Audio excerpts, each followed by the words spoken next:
और ये धोनी की हुई जी। गजब ग्रिप कैसे SRMB जैसे। SRMB TMT बार की विन ग्रिप टेक्नोलॉजी सीमेंट के साथ बनाए मजबूत पकड़। Grip is important.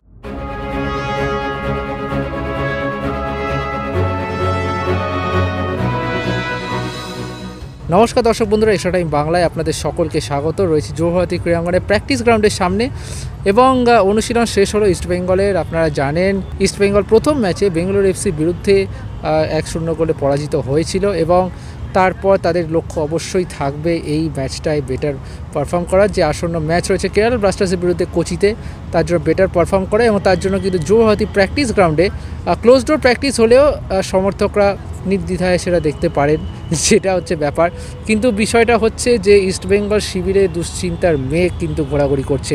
আজকের অনুশীলনে কিন্তু উপস্থিত ছিলেন না তারকা ফরওয়ার্ড দিমিত্রিয়স দিয়ামান্তাকোস। কোচ কদ্রা যেটা জানিয়েছেন যে পেটের সমস্যার জন্য আজকে প্র্যাকটিসে আসতে পারেননি দিয়ামান্তাকোস। অন্যদিকে মোহাম্মদ রাকিব তিনিও কিন্তু আজকে সাইড লাইনে ছিলেন। আমরা আগেও দেখেছি দুই সাইড ব্যাক নিশু কুমার এবং প্রভাত লাকড়া তারা সাইড ব্যাক তারা রিহ্যাবে ছিলেন। এবার কিন্তু আমরা দেখলাম সাইড লাইনে থাকলেন রাকিবও, যদিও কোচ জানিয়ে দিলেন যে তার চোট খুব একটা গুরুতর নয়, তিনি আগামীকাল প্র্যাকটিসে নামতে পারবেন এবং প্র্যাকটিস করবেন, সেসবই আমরা জানতে পেরেছি। এবং যে অনুশীলন হয়েছে মূলত সিচুয়েশন প্র্যাকটিস থেকে শুরু করে শুটিং প্র্যাকটিস, এই সমস্তটাই হয়েছে। দিয়ামান্তাকোসকে ছাড়াই সিচুয়েশন প্র্যাকটিস আজকে করতে হলো এবং সেখানে কিন্তু আক্রমণে নেতৃত্ব দিলেন ক্লেটন সিলভা। তবে সাইড ব্যাকের সমস্যা নিঃসন্দেহে রয়েছে, কারণ দলে 3 জন সাইড ব্যাক তারা সাইড লাইনে রয়েছেন, নিশু, রাকিব এবং লাকড়া।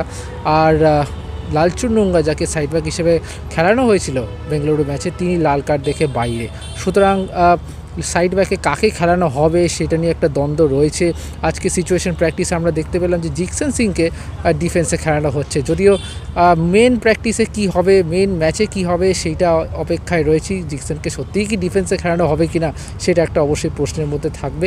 কিন্তু অবশ্যই আনোয়ার আলী তিনি বেশ চনমনে অনুশীলন করছেন এবং অপেক্ষায় রয়েছে কবে প্লেয়ার স্ট্যাটাস কমিটি তারা নো অবজেকশন সার্টিফিকেট দেবে, কারণ নো অবজেকশন সার্টিফিকেট দিলে কিন্তু আনোয়ার আলী কেরালা ম্যাচ খেলার জন্য রেডি থাকবেন এবং তার জন্য তাকে একদম পুরো দমে রেডি করা হচ্ছে। সিচুয়েশন প্র্যাকটিসেও বেশ চনমনে লাগছিল আনোয়ার আলীকে। আর সব মিলিয়ে কিন্তু বলা যায় যে ইস্টবেঙ্গল তারা কিন্তু তৈরি এই ম্যাচে নামার জন্য। এবং অনুশীলন শেষে আমরা যেটা দেখতে পেলাম একটা বেশ সৌহার্দ্যের ছবি, সেটা হলো ঠিক পাশের পিছেই মোহামেডান তারা অনুশীলন করছিল এবং সেখানে মোহামেডানের অমরজিৎ সিং কিয়ামের সাথে আড্ডায় মাতেন ডেভিড লালান সাঙ্গা, আনোয়ার আলী, জিকসন সিং, মহেশ নাওরেমরা। তো সব মিলিয়ে একটা বেশ ভালো চিত্র দেখা গেলো ইস্টবেঙ্গল অনুশীলনে। একদিকে আপনারা মোহামেডানের অনুশীলন দেখলেন, এখন ইস্টবেঙ্গলের অনুশীলন আপনারা দেখছেন এবং আর কিছুক্ষণ পরেই মোহনবাগান তাদের ম্যাচও আপনারা দেখবেন।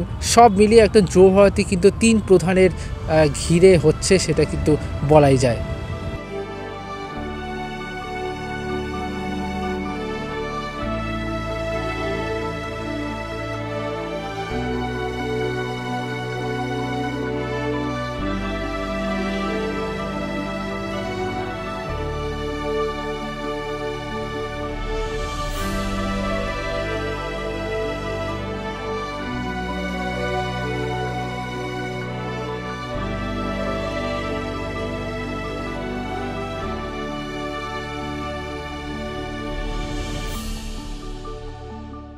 Extra time.